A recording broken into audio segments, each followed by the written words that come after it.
Everything Everywhere All at Once, c'est la rencontre improbable entre Rick et Morty, Matrix et les films de Michel Gondry comme La Science des rêves ou Eternal Sunshine of the Spotless Mind. Ce patchwork ne tient qu'à une véritable prouesse de montage, les raccords parfaits.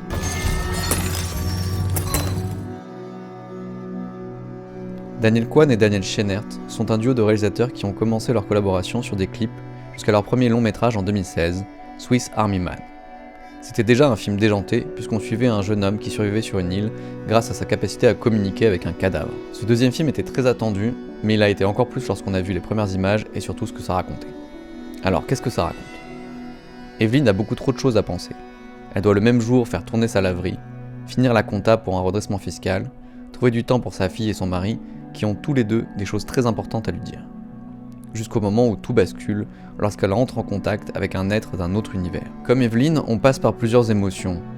Ça va de la frayeur devant l'infini, ça c'est le côté un petit peu horreur cosmique de Rick et Morty, à de l'anxiété pour ses relations personnelles, on retrouve le côté empathique pour la maladresse des personnages de Gondry, à de l'excitation dans les combats dignes de Matrix. On peut complètement suivre le film tel qu'il nous est présenté, on accepte le multivers, ses règles loufoques, ses épreuves, ses retournements.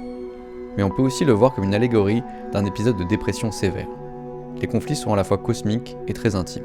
Qu'on le prenne de façon littérale ou métaphorique, le sujet va parler à tout le monde, car on s'est tous trouvés une fois dans sa vie face à cette impression de vide, d'être minuscule, de ne pas savoir que choisir devant toutes les possibilités de la vie. C'est particulièrement vrai avec Internet où notre attention est en permanence morcelée. Les centaines d'univers qui entrent en collision dans le film, c'est un peu nos fils et nos murs Insta, Facebook et Twitter. Le film est très méta puisqu'il cite bien d'autres œuvres cinématographiques, comme une forme de pastiche de Ratatouille, 2001 l'Odyssée de l'espace ou In the Mood for Love.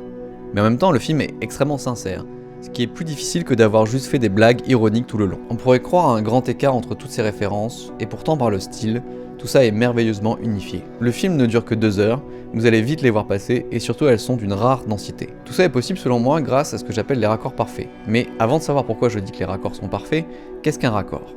Un raccord, c'est ce qui rend acceptable le fait de sauter d'un plan à un autre, surtout lorsque beaucoup d'éléments changent. Par exemple entre 2 scènes dans 2 décors différents. Normalement, un film est découpé en 3 actes, début, milieu et dénouement, avec une succession de scènes dans chacun des actes qui permettent une progression de l'histoire que vous voulez raconter. Mais ici on ne peut même plus parler de scène tellement le film est éclaté façon patchwork. Vous avez des raccords par la lumière, comme par exemple lorsque les flashs du tapis rouge arrivent dans le bureau avant qu'on soit projeté dans une cérémonie. Vous avez des jump cuts, comme par exemple cette scène de chamaillerie, avec en plus un mouvement de travelling vers l'avant puis vers l'arrière pour créer une unité dans la superposition des poses. Vous avez des raccords dans le mouvement, comme par exemple avec ce travelling circulaire.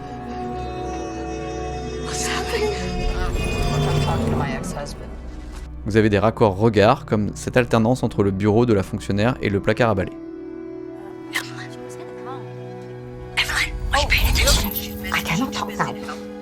Parfois vous avez plusieurs de ces techniques qui sont combinées, comme dans ce raccord qui enchaîne mouvement subjectif avec la caméra embarquée sur le tuyau, mouvement de l'actrice et mouvement de la caméra, panoramique en l'occurrence. Tout ça en quelques images.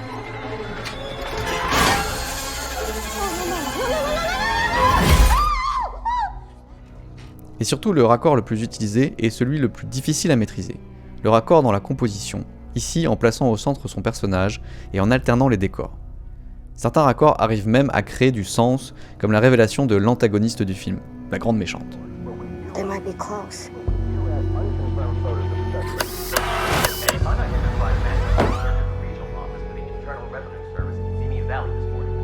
Ce type de raccord est assez rare au cinéma, je m'en souviens surtout dans The Fall de Tarsem Singh.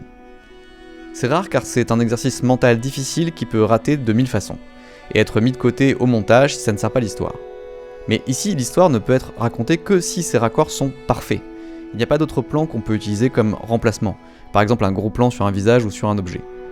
On est obligé de pouvoir passer d'un univers à un autre rapidement, et seule cette technique le permet. La plupart des films sont tournés d'une manière totalement inverse en priorisant plusieurs options au montage, et pas juste la bonne version, ce qu'oblige le raccord dans la composition. Soit ça marche, soit on ne peut pas faire le raccord, et on ne peut pas raconter l'histoire. Pour que tout cet ensemble tienne, la plupart des raccords, surtout ceux que j'appelle raccords dans la composition, ont dû être pensés en amont du tournage. Ça suggère une écriture très particulière.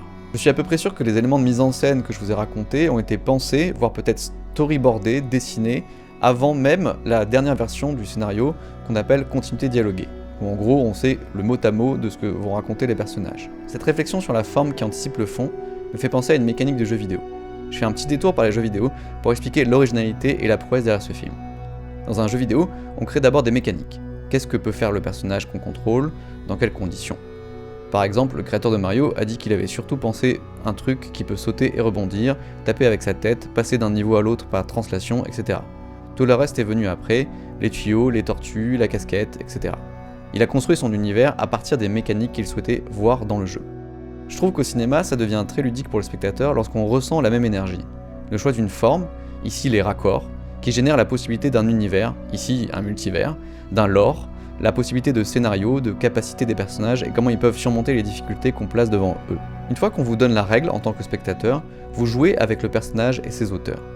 C'est là que vient le rire ou l'émotion, car c'est la compréhension intime de la mécanique qui crée les attentes qui sont parfois subverties et parfois récompensées. Si Everything Everywhere All at Once était un jeu, ce serait un jeu de combo, sur le modèle pierre-feuille-ciseaux, mais cette fois-ci avec une infinité de choix. Toutes les possibilités ne sont crédibles qu'en pensant à ce qui les lie, les raccords. Là où le film devient incroyable dans sa dernière partie, c'est lorsqu'il propose aux joueurs-spectateurs de changer complètement d'approche. Ce qui était combat devient une autre façon de gagner? J'en dis pas plus pour ne pas spoiler. C'est comme s'il changeait la méta du jeu, la méta du film. Toutes les règles qu'on avait apprises jusqu'à présent, qu'est-ce qui est le plus fort, qu'est-ce qui permet de gagner, tout ça a été subverti grâce à une révélation intime du personnage principal sur les relations qu'elle a avec les autres personnages du film. Un autre film avait eu avant Everything Everywhere All at Once la même ambition de raconter un tel vertige. C'était Mr. Nobody de Van Dormel. Pour le coup, j'ai une frustration devant Mr. Nobody, car s'il est très inventif visuellement aussi, il lui manque un principe de cohésion pour faire tenir le tout ensemble. C'est souvent une voix off d'un narrateur omniscient qui nous explique ce qu'on doit comprendre. Alors que dans Everything Everywhere All at Once, cela passe par des raccords parfaits qui sont à la fois le pouvoir de l'héroïne, la façon dont fonctionne l'univers, et ce qui guide notre regard au travers du zapping multidimensionnel. Si comme moi vous aimez l'originalité au service d'un propos, Everything Everywhere All at Once est un très grand spectacle qui devrait vous habiter longtemps. Au-delà de la prouesse, on ressent toutes les émotions que le cinéma peut apporter en un seul film. C'est donc un sentiment très spécial qui va vous habiter en ressortant de la projection, puisque vous vous sentirez plus riche qu'avant d'y rentrer. What's happening?